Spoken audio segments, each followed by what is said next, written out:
Bien, buenas noches, hermano. Dios les bendiga una vez más. Ustedes se ven bien, así que yo no lo voy a preguntar, ¿verdad? Si están bien. ¿Verdad que se ven bien? Y estaban cantando bien también, entonces.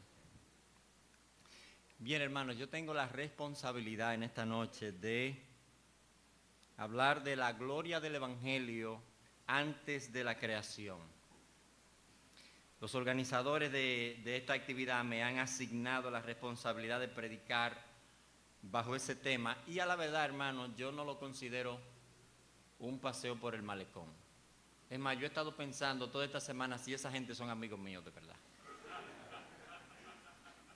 A simple vista el título, La gloria del Evangelio antes de la creación, parece inofensivo, fácil de manejar, de fácil exploración. Pero el asombro, hermanos, y al mismo tiempo el temor comienza a brotar cuando nosotros tratamos de desarmar poco a poco lo que ese título implica. Y nosotros podríamos preguntarnos precisamente en esta noche, ¿qué significa la palabra gloria? ¿En qué realmente deberíamos pensar cuando nosotros usamos la palabra gloria? Y también debemos preguntarnos, ¿qué es el Evangelio? ¿A qué nos estamos refiriendo cuando nos referimos al Evangelio? ¿Y cuál es la relación entre gloria y Evangelio? Pablo afirma en 1 Timoteo, el capítulo número 1, versículo número 11, 1 Timoteo, capítulo número 1, versículo número 11, que ciertamente el Evangelio es glorioso. 1 Timoteo, el capítulo número 1, versículo 11, dice el apóstol Pablo, según el glorioso evangelio del Dios bendito que a mí me ha sido encomendado. El evangelio es glorioso, pero ¿qué es lo que hace que el evangelio sea glorioso? ¿Qué o quién es que le comunica gloria al evangelio? ¿Qué es gloria? ¿Y qué es el evangelio? También nosotros tenemos que preguntarnos, ¿qué es lo que estos muchachos quieren insinuar cuando dicen antes de la creación? ¿No es el evangelio un fenómeno histórico?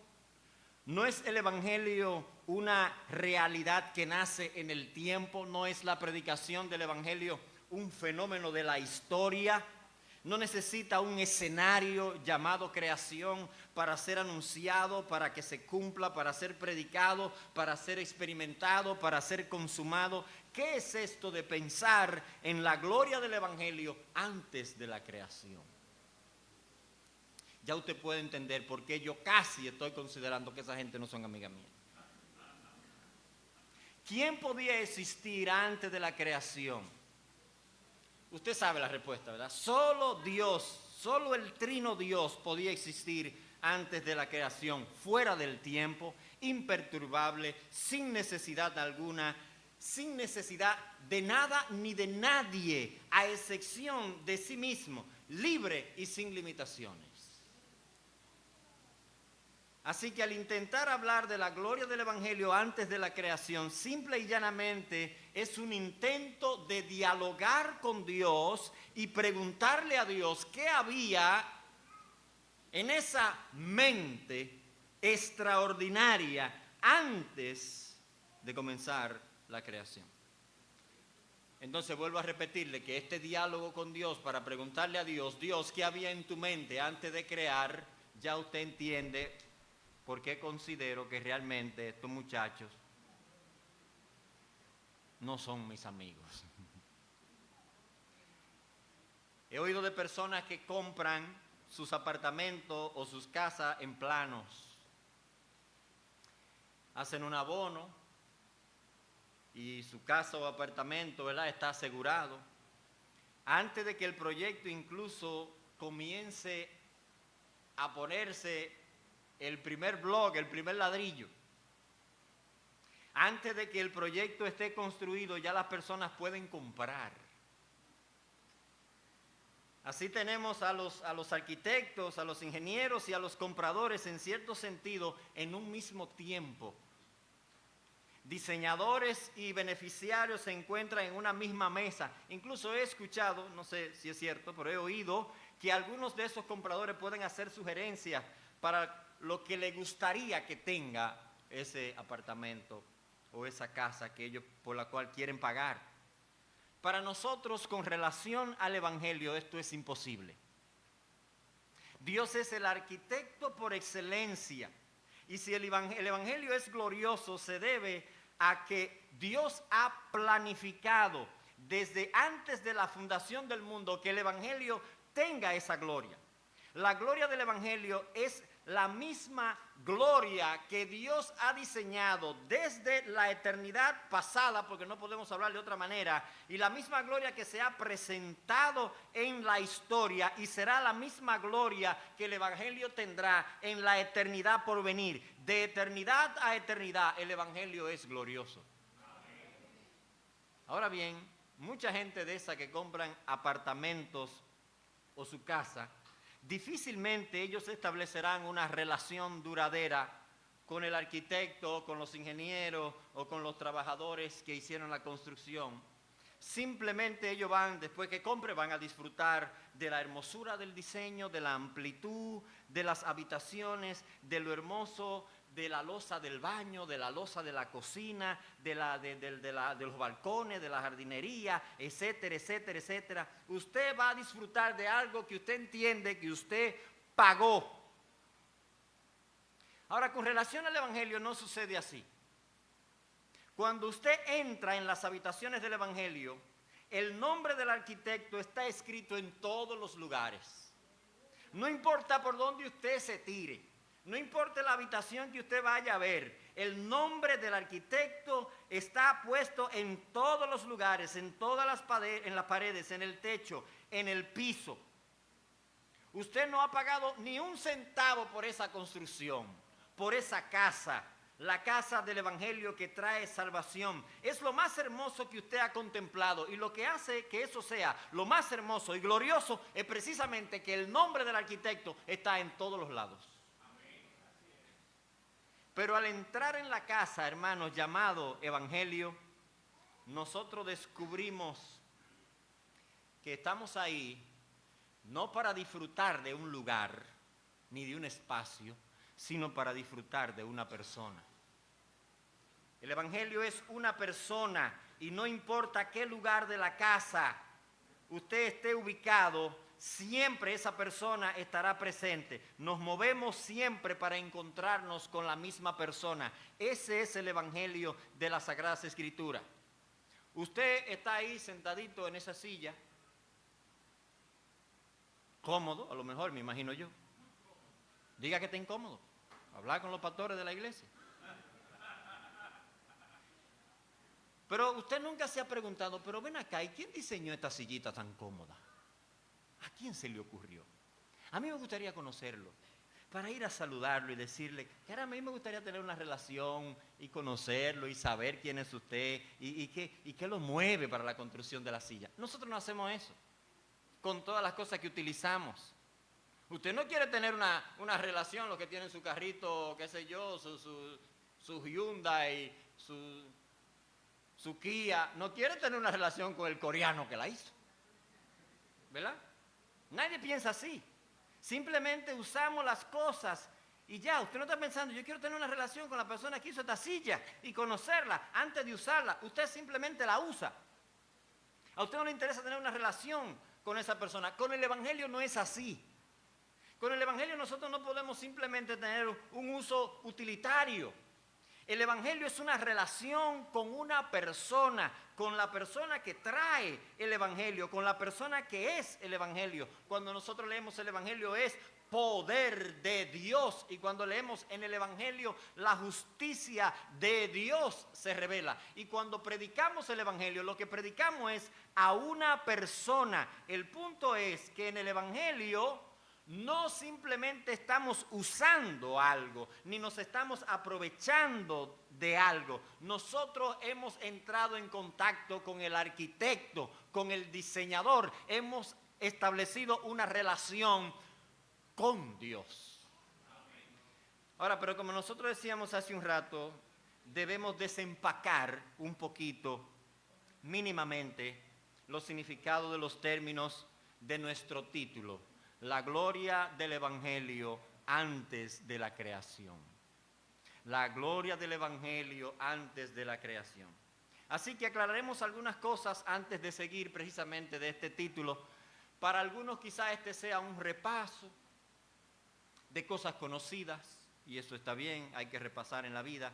Quizá para otros sea una diferencia muy grande en lo que será el resto de sus vidas, el resto de su vida, en su relación con Dios, en su relación consigo mismo, en su relación con la iglesia, en su relación con el mundo.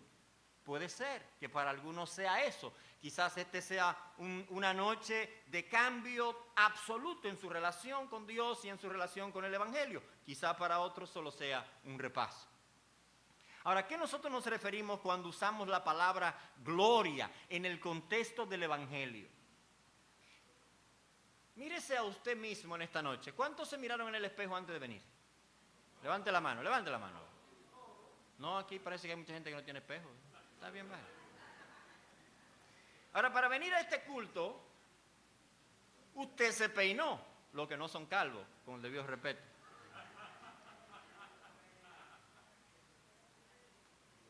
A lo mejor se bañó. Eso no es obligatorio, pero vamos a darlo por sentado, si le dio tiempo, ¿verdad? Usted se vistió con una ropa que consideró digna para la ocasión.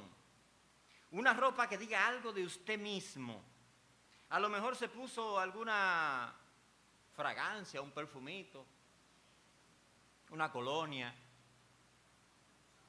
A usted olerle ahí, si a alguien o a usted mismo. El abuelo mío decía que el que no huele, entonces está en el lado contrario. Entonces, ponerse perfume. A eso se suma que usted es un ser humano agradable, por lo menos en público. Y quizá en privado también. Alguien con quien se puede hablar. Alguien con quien se puede conversar. El asunto es que usted quiere evitar hacer una pobre presentación de sí mismo en público. Usted está entonces sumando cosas positivas, sumando virtudes, añadiendo cosas buenas para verse bien. Esto es lo que nosotros podríamos llamar su gloria personal para esta noche. Esto es lo que nosotros podríamos llamar su gloria para estar en público. Una novia, por ejemplo, en el día de su boda, con su vestido y todo lo que conlleva la boda, se presenta en su gloria, por así decirlo. Es una presentación de virtudes y de hermosura. Eso es lo que queremos ver ahí. Por el novio no se preocupe, ese puede ser feo, bonito, maquillado, no, eso no. Nadie le hace mucho caso. No se puede hablar de lo glorioso de lo desagradable. O sea, no hay gloria en lo desagradable. Para que algo sea glorioso, tiene que tener virtudes, tiene que encerrar hermosura, tiene que encerrar bondad. En lo horrible no hay nada que sea glorioso. Así que cuando nosotros hablamos de algo glorioso, tiene que ser algo que esté necesariamente lleno de virtudes, que esté minado de virtudes. Ahora bien, ¿cuál es el problema suyo y mío con este tipo de gloria que nosotros tratamos de presentar para que los demás perciban de nosotros? Muy sencillo. Usted se peinó, ¿verdad? Antes de salir. Parece que algunos no, pero algunos sí, muchos, principalmente de las mujeres. Usted se peinó, ciertamente. Ahora, ¿cuál es el problema con eso? Que nuestro peinado no es permanente. Que la ropa limpia que nos pusimos no siempre permanece limpia. El punto es que nos bañamos, pero que mañana vamos a tener que bañarnos otra vez. Y otra vez, hermano. Entonces hoy usted está así bien bonitico y cosas, pero mañana en la mañana hay aquí unos cuantos, por no decir una mayoría, que mañana en la mañana van a aparecer gallinas desplumadas a escobazos. Usted ve un pollo de esos pelados con máquina. Nuestra gloria es efímera, breve, fugaz, pasajera, corta, momentánea, circunstancial, precaria, veloz. Pero imagínese que existe un ser cuyas virtudes siempre son las mismas, invariables, eternas, y cada vez que este ser decide presentarse o decide actuar, lo hace siempre bajo los mismos parámetros de las virtudes que él tiene. Siempre que se presenta, siempre que hace algo, lo hace de manera gloriosa, porque no hay otra manera en la que él pueda hacerlo, porque sus virtudes siempre son las mismas. No se despeina, no se le ensucia la ropa, siempre es exactamente el mismo en sus perfecciones. Dios es eternamente invariable en sus atributos.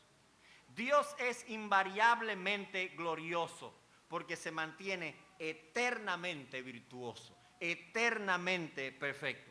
Así es la gloria del Evangelio. La gloria que está en el Evangelio es la gloria de Dios.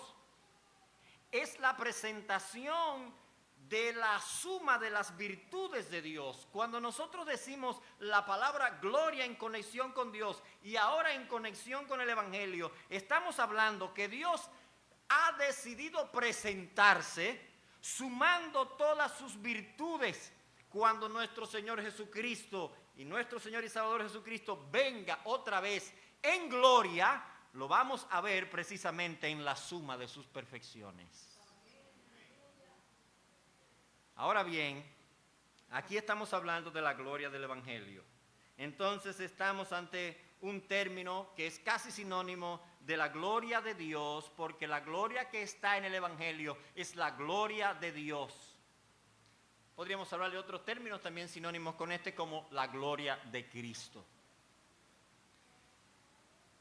Ya lo insinuamos cuando usted entra en la casa llamada Evangelio. Como decíamos ahorita, el nombre del arquitecto está escrito en todas las paredes. El Evangelio no es algo aparte de Dios. El Evangelio es glorioso porque en el Evangelio nosotros encontramos la suma de las virtudes de Dios en la persona de Jesucristo.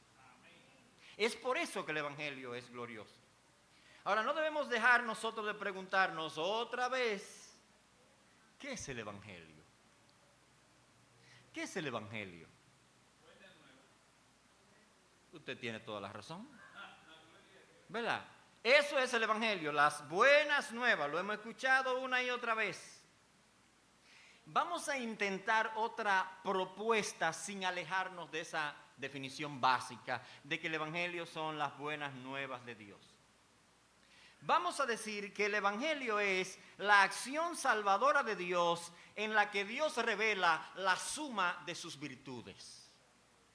El Evangelio es la acción salvadora de Dios en la que Él revela la suma de sus virtudes. El Evangelio es la acción salvadora de Dios en la que Dios revela su gloria en su mayor expresión. El Evangelio es Dios en acción y es Dios en su ser. El Evangelio es Dios dando a conocer el misterio de sí mismo. No hay nada como el Evangelio. No hay nada que se pueda parecer al Evangelio. El Evangelio es Dios desvelándose, dándose a conocer.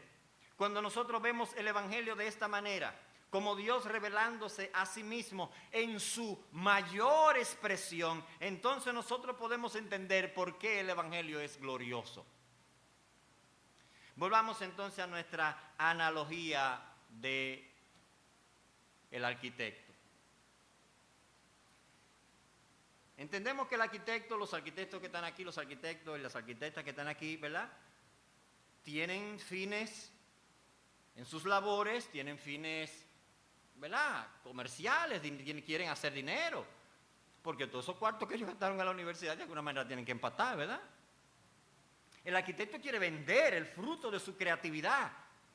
La arquitectura es un medio de sustento, así que como una persona que vende un producto, aunque en este caso, ¿verdad?, es un producto, el producto de su ingenio, se ajusta, hermano, a aquellos que compran. Él quiere que los que compran estén satisfechos con su producto.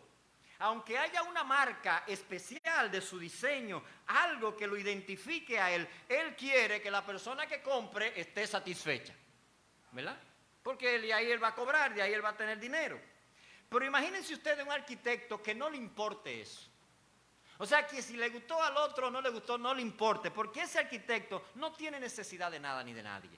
No tiene factura que pagar, no tiene que pagar nómina, no le importa la factura de la luz, porque él no tiene ninguna necesidad. No le importa el pago de oficina, porque él puede pagarla aunque no tenga trabajo.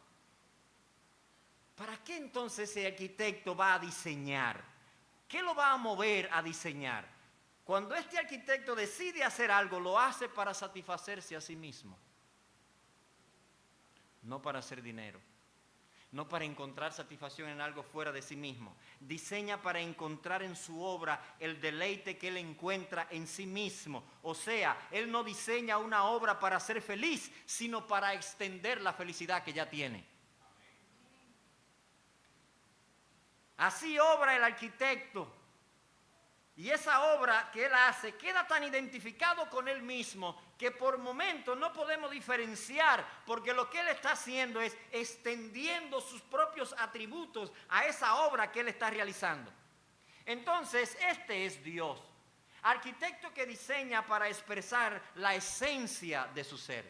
Dios es la casa del Evangelio. Dios en la casa del Evangelio ha dejado su gloria, su nombre escrito en todos los alrededores, por dentro y por fuera. Cuando miramos el Evangelio solamente podemos encontrar la gloria de Dios revelada en la faz de Jesucristo. En esta casa diseñada por Dios, no importa la habitación en la que usted se encuentre, la gloria de Dios siempre será vista.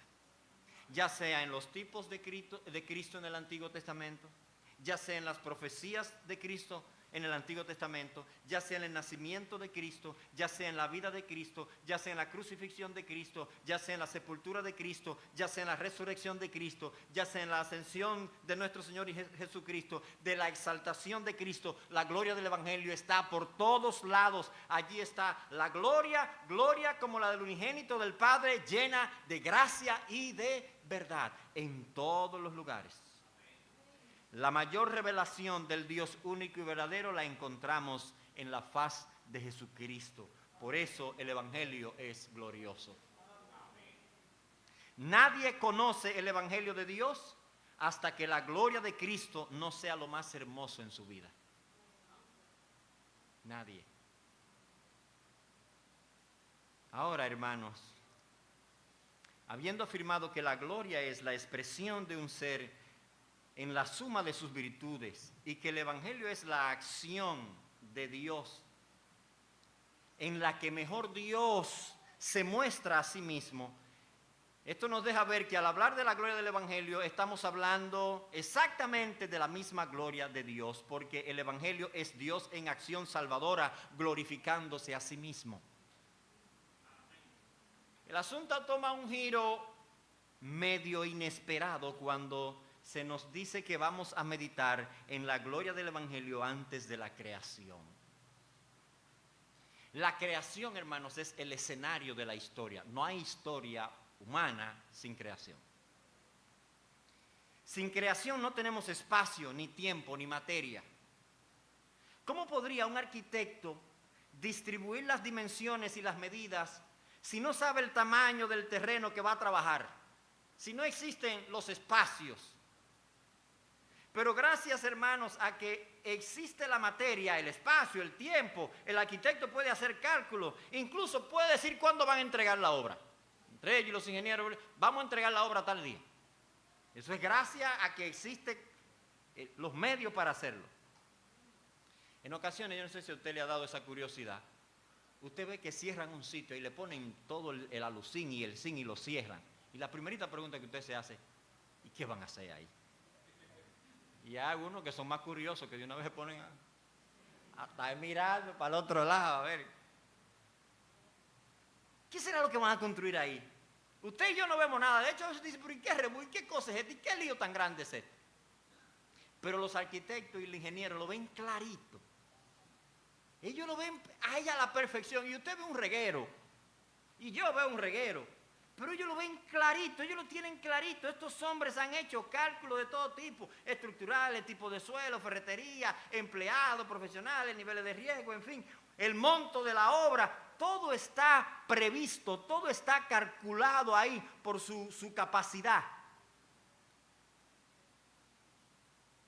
Dirigiendo esta misma idea hacia Dios, debemos decir que Dios es el arquitecto que diseñó un plano en primer lugar y luego creó las dimensiones necesarias para que su diseño tuviera lugar. No fueron las dimensiones del universo que le dieron a Dios el espacio para obrar. No, el universo tiene las dimensiones que Dios dijo que iba a tener. Y entonces Dios colocó su plan ahí, en ese desarrollo. Si el evangelio es glorioso antes de la creación, entonces debía de serlo en el único ser existente antes de que el mundo fuera, el Dios Trino. Y llegamos así a una de las afirmaciones fundamentales del evangelio. El evangelio es netamente trinitario. No hay evangelio sin Trinidad. Y usted puede saber por qué algunos grupos que andan por ahí, la primerita doctrina que le entran es a la Trinidad. Muy fácil, hermano, porque si usted quita la Trinidad, ¿no hay evangelio? No, imagínese usted, ¿qué es lo que nos dice el evangelio? Que de tal manera amó Dios al mundo, que ha dado su Hijo unigénito para que todo aquel que en él cree no se pierda, mas tenga vida eterna. ¿Usted ve? O sea, ¿qué amor podría ser? ¿Qué amor sacrificial y qué amor de entrega podría ser que un Dios todopoderoso que puede hacer ángeles y arcángeles diga, voy a hacer un arcángel para que vaya a morir? ¿Qué amor es ese? Ahora, amor es que esa persona diga, yo mismo voy a ir a redimirlo y yo mismo voy a pagar el costo de su maldad. Eso es amor. Ah, pero imagínese usted que guardia, ve, recátalo de allá del hoyo de Chulín. Y usted no va a ir, comandante, no, yo voy a estar aquí tranquilito, pero mandándote a ti que yo voy a demostrar que lo quiero. Ajá, con 700,000 guardias, y ese no dio, pues manda otro. No, yo voy a ir yo a rescatarlo, eso es amor. Entonces, si usted ataca la doctrina de la Trinidad, usted le quita toda la gloria del evangelio porque no hay evangelio. Sin la Trinidad no puede haber evangelio que sea glorioso. No hay evangelio en el que Dios se esté dando a conocer a sí mismo en su mayor expresión. Si la acción de Dios en el evangelio se define como el Padre eligiendo, el Hijo redimiendo y el Espíritu Santo sellando y conectando a las personas con la iglesia de Dios, si eso se quita, cualquiera de esas patitas que se quite, el evangelio ya no es glorioso. El evangelio es glorioso porque presenta al Dios Trino en acción, incluso desde antes de la fundación del mundo. Es el Dios Trino que ha decidido darse a conocer en los actos redentores revelados en el evangelio. Así como una obra es prevista en la mente del arquitecto antes de su ejecución, la ve con claridad. Y manteniendo la debida distancia, claro está. Si Dios concibió su plan antes de la creación, la creación, hermano, se convierte en el escenario en el que el evangelio glorioso debe de ejecutarse como propósito de Dios. La historia existe para que el evangelio tuviera donde desplegarse. Si no fuera por eso, Dios no sigue. La única razón de la historia era mostrar un escenario para el evangelio. No para que usted coma paleta, no, está bueno que usted coma paleta, pero Dios no lo hizo para eso. Así nosotros podemos afirmar que la gloria del evangelio antes de la creación radica en el propósito que el Dios Trino se había propuesto lograr antes de la fundación del mundo. De esto se desprende entonces una pregunta fundamental para nosotros. ¿Cuál es el propósito eterno que el Padre se ha propuesto? Y como todo esto que yo le he dicho era para darle la buena noche, entonces ahora vámonos a Efesios capítulo número 1, para que comencemos. Entonces vamos a comenzar ahora. Vale la pena, hermanos, y para que nosotros pensemos un poquito en esto, que nosotros leamos este texto, esta pieza de manera completa. Lo que veremos aquí, porque no vamos a exponer todo este capítulo, vamos a usar solamente algunas frases, es el hecho de que Dios tiene un propósito que es anterior a la creación y que Dios lo está ejecutando en la historia de manera gloriosa. Pero como mi tarea no es hablar de la gloria del Evangelio después de la creación, sino antes de la creación, créame que voy a hacer un esfuerzo por mantenerme en los límites de mi tema. Un esfuerzo grande. Así que vamos a leer este texto, hermano. Como decía, no lo vamos a ver todo. Algo solamente del versículo 11. Dice la palabra de Dios aquí, Efesios capítulo 1, versículo 3. Bendito sea el Dios y Padre de nuestro Señor Jesucristo, que nos bendijo con toda bendición espiritual en los lugares celestiales en Cristo, según nos escogió en Él antes de la fundación del mundo, para que fuésemos santos y sin mancha delante de Él, en amor, habiéndonos predestinado para ser adoptados hijos suyos por medio de Jesucristo, según el puro afecto de su voluntad, para alabanza de la gloria de su gracia, con la cual nos hizo aceptos en el amado, en quien tenemos redención por su sangre, el perdón de pecados, según las riquezas de su gloria, que hizo sobreabundar para con nosotros en toda sabiduría e inteligencia, dándonos a conocer el misterio de su voluntad según su beneplácito, el cual se había propuesto en sí mismo, de reunir todas las cosas en Cristo en la dispensación del cumplimiento de los tiempos, así las que están en los cielos como las que están en la tierra. En Él asimismo tuvimos herencia, habiendo sido predestinados conforme al propósito del que hace todas las cosas según el designio de su voluntad, a fin de que seamos para la alabanza de su gloria, nosotros los que primeramente esperábamos en Cristo. En Él también vosotros, habiendo oído la palabra de verdad, el evangelio de vuestra salvación, y habiendo creído en Él, fuisteis sellados con el Espíritu Santo de la promesa, que es la arra de nuestra herencia, hasta la redención de la posesión adquirida, para alabanza de su gloria.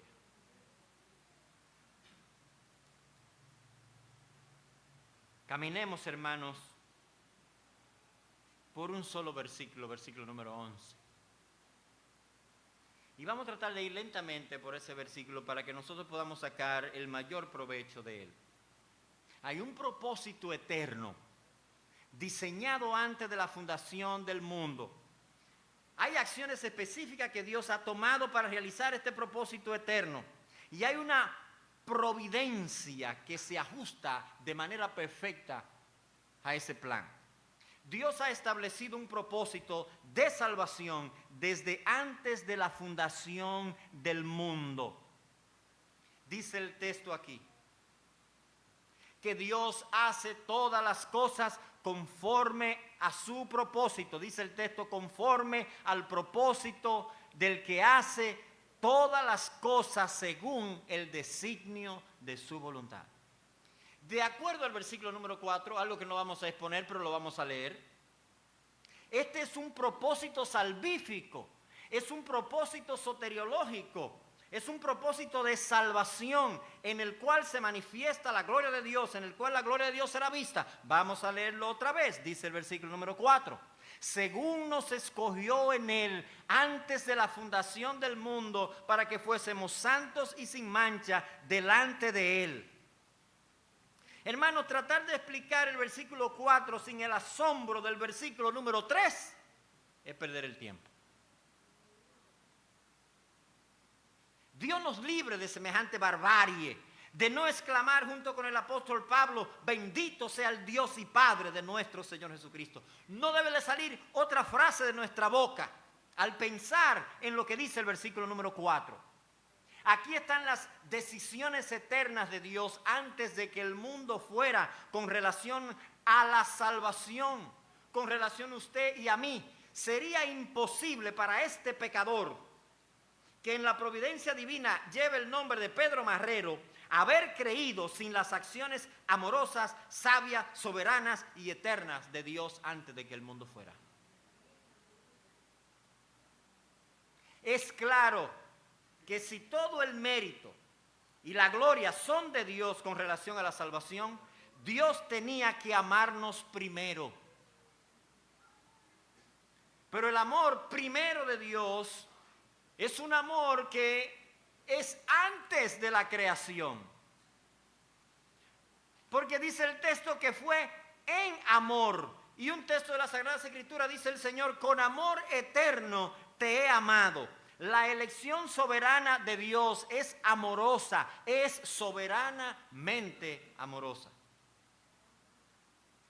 Pensemos otra vez en nuestro arquitecto. Un arquitecto humano que busca vender su proyecto y sus diseños, se lo ofrecerá a quien lo demande, a quien lo compre, a quien le ofrezca más dinero probablemente. O sea, se puede diseñar el edificio, pero no se puede elegir las personas que van a vivir en el edificio. Usted no puede elegir los inquilinos. Pues con Dios no sucede así. Dios ha levantado el edificio de la salvación y Dios ha elegido a los inquilinos de la salvación desde antes de la fundación del mundo. Es la única manera en la que Él puede llevarse toda la gloria. Dios diseñó el edificio de la salvación y eligió a los inquilinos, pero Dios, que es rico en misericordia por su gran amor con que nos amó, estando nosotros muertos en nuestros delitos y pecados, ¿sabe lo que Él hizo? Nos dio vida juntamente con Cristo. Esto nos lleva, hermano, a otra área de reflexión en este hecho, de que, como ya insinuábamos, el propósito eterno tiene una esencia salvífica. El plan es un plan de salvación, es un asunto soteriológico. En la soteriología, en la doctrina de la salvación, fue donde Dios encontró el lugar perfecto para Él revelarse de manera plena. Pensemos brevemente en esto. Dios ha encontrado, hermanos, en la salvación el contexto para Él desvelarse, para Él darse a conocer, el escenario para Él revelar sus atributos y su gloria. Esto es así, hermanos, desde antes de la fundación del mundo. O sea, Dios sabía desde antes de la fundación del mundo que la mejor manera de mostrar quién Él era, quién es Él, en ese designio de salvación, era obrando de esta manera salvadora. Pero como en Dios no hay, hermano, necesidad de nada. El fin supremo del propósito salvífico no podía ser encontrar un objetivo, satisfacción o algo fuera de sí mismo. No es como algunas personas que andan buscando algo para sentirse logrados y llenos. Y cuando yo consiga eso, ahí yo me voy a sentir lleno. La salvación no era Dios buscando algo para Él sentirse lleno. La salvación era para extender algo que ya Él tenía. Gloria en su propio nombre. Ya Dios tenía eso. Y todo precisamente Dios lo ha hecho para su gloria. Ahora imaginemos este escenario. Que Dios no hubiese diseñado el plan de salvación, sino que Dios hubiese tomado la decisión de enviarnos a todos al infierno. Bien merecido que lo tenemos.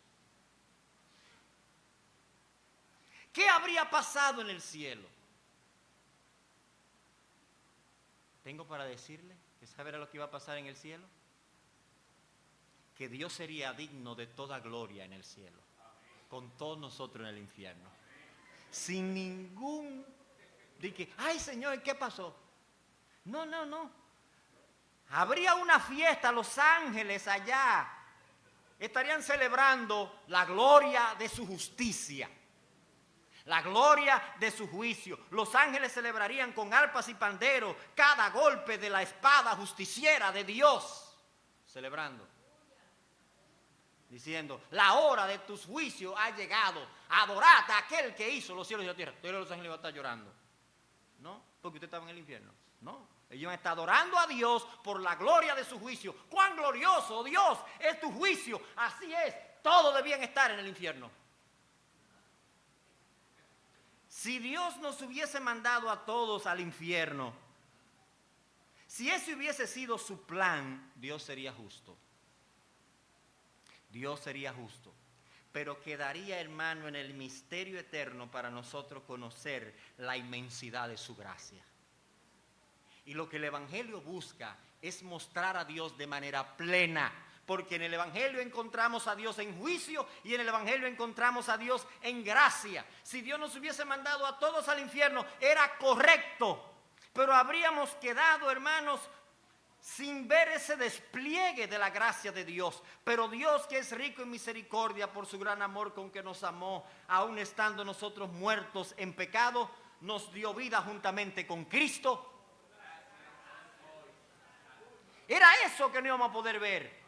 Y ahí es donde está la gloria de Dios. Aquí es donde está la gloria del Evangelio. Es la gracia que mejor muestra a Dios. En la manifestación de su misericordia, todos los atributos de Dios quedan satisfechos.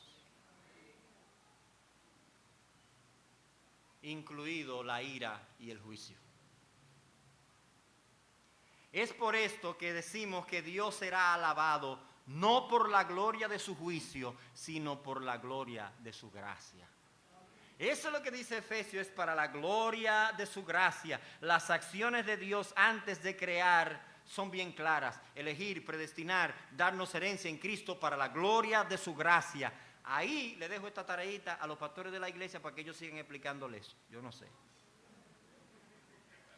Ahora, este plan salvífico, hermanos, tiene un alcance provisional absoluto si ha de realizarse como Dios dice. Si este plan ha de realizarse como Dios dice, la provisión providencial tiene que ser perfecta. Mire cómo dice el versículo 11, que Dios hace todas las cosas. El verbo griego que está ahí es donde viene nuestro verbo energía. O sea, Dios le da energía a todas las cosas según su designio. Primero su designio y luego entonces dice, le voy a dar energía a todas las cosas para que ese designio se logre. Esta es la única manera en la que todas las cosas le pueden ayudar a bien a los que aman a Dios. Los que conforme a su propósito son llamados. La única manera es si Dios se encarga de en su proceso de providencia controlar cada uno de los eventos. Si Dios no tuviera el control, hermano, del mínimo de sus cabellos, su vida corriera peligro de perdición eterna. Si Dios no tuviera control, mire, de la última desconocida hoja de piñón que cae por allá en alguna finca del Cupey, hoja de piñón que nadie está viendo, que se la lleva la brisa. Si Dios no tuviese control de eso, hermanos, nadie podría ser salvo. Si Dios no tuviese control de todas las olas que hoy, ayer y las que mañana van a chocar allá en la poza del castillo, nadie podría ser salvo. O sea, si esas olas anduvieran así a lo loco, nadie podría ser salvo. Nadie. Es la única manera en la que todas las cosas, aquellos que aman a Dios, todas las cosas le ayudan a bien, conforme a ese propósito. No significa que todas las cosas sean buenas. Para que el plan eterno de salvación sea posible, el control providencial de Dios debe de ser eficazmente absoluto. Si no, no habría manera. Repito, eficazmente absoluto, aun cuando esto despierte serias dificultades para nuestros límites humanos. Si la decisión de un ángel o la decisión de un humano pudiera destrozar el plan de Dios en la historia, no habría esperanza para nadie. Dios mismo sería víctima de sus criaturas. Pero alabado sea Dios, hermano, que Él hace todas las cosas según el designio de su voluntad. Claro, usted podría decir que la salvación es un buen propósito, pero que no todo lo que le pasa a usted es bueno. Ya decíamos ahorita, es que el versículo no está diciendo que todo lo que le va a pasar es bueno, es que le va a ayudar a bien. Esa es la verdad, pero el texto no nos está diciendo eso, que todas las cosas van a ser buenas. Volvamos a nuestro arquitecto otra vez. Mire, antes de comenzar los trabajos, es claro que el arquitecto, los ingenieros también, saben que habrán accidentes. ¿Usted sabía eso? Y si la obra es muy grande. Así que toman todas las medidas posibles y las medidas de seguridad. Yo recuerdo cuando estábamos vaciando el plato allá en la iglesia, en el templo donde nos reunimos, que el encargado de la obra, después que los carpinteros terminaron todo el encofrado y todo eso, toda la carpintería, él puso a algunos de los trabajadores a recoger todos los escombros alrededor antes de comenzar a vaciar. Y ellos comenzaron, quitaron clavos, quitaron madera, quitaron bloc. Estos ojos lo vieron a él pedir una cegueta y cortar una varilla que estaba en una esquinita y cortar una varilla a ras del suelo.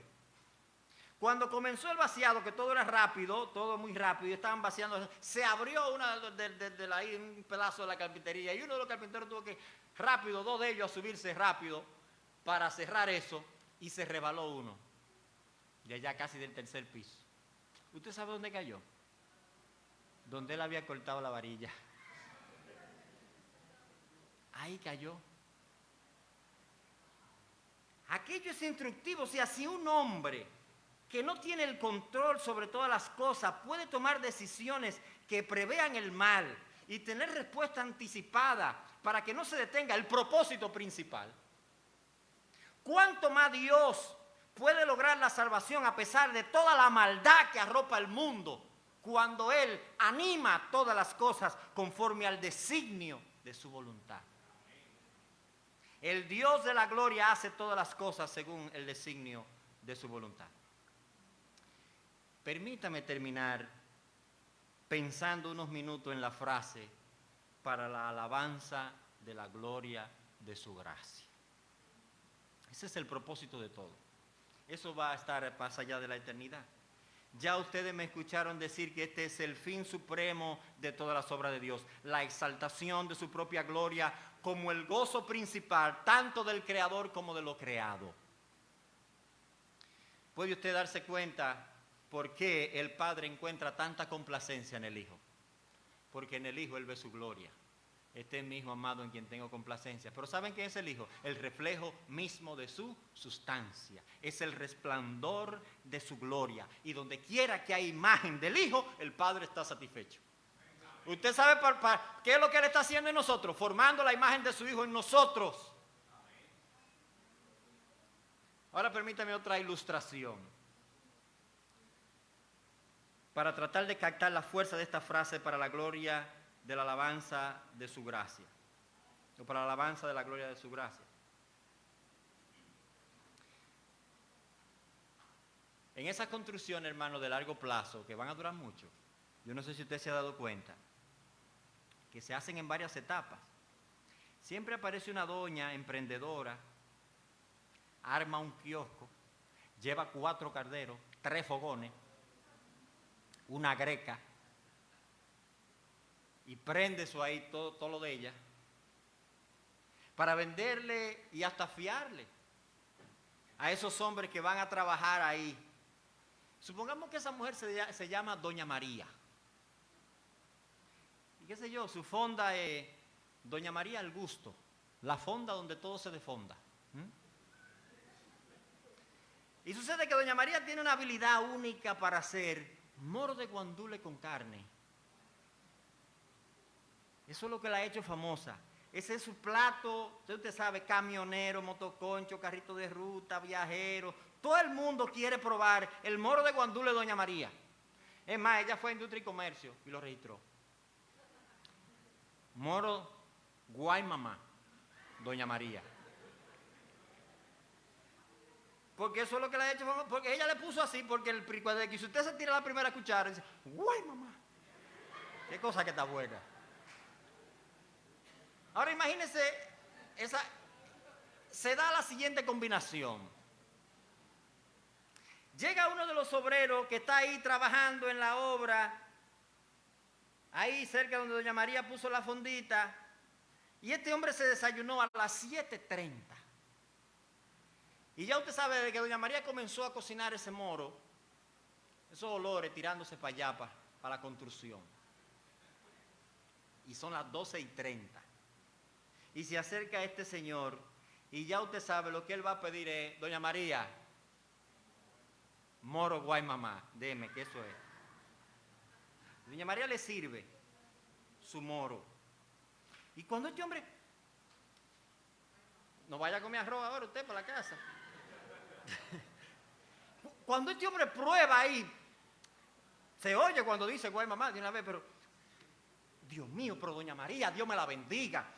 Y sigue comiendo, pero Dios me le dé salud. Pero Dios me le siga dando sabiduría para usted saber cuándo hay que echar los sazones. Doña María, pero qué moro que está bueno. Doña María, usted es una masterchef. Vamos a llevarla para competir.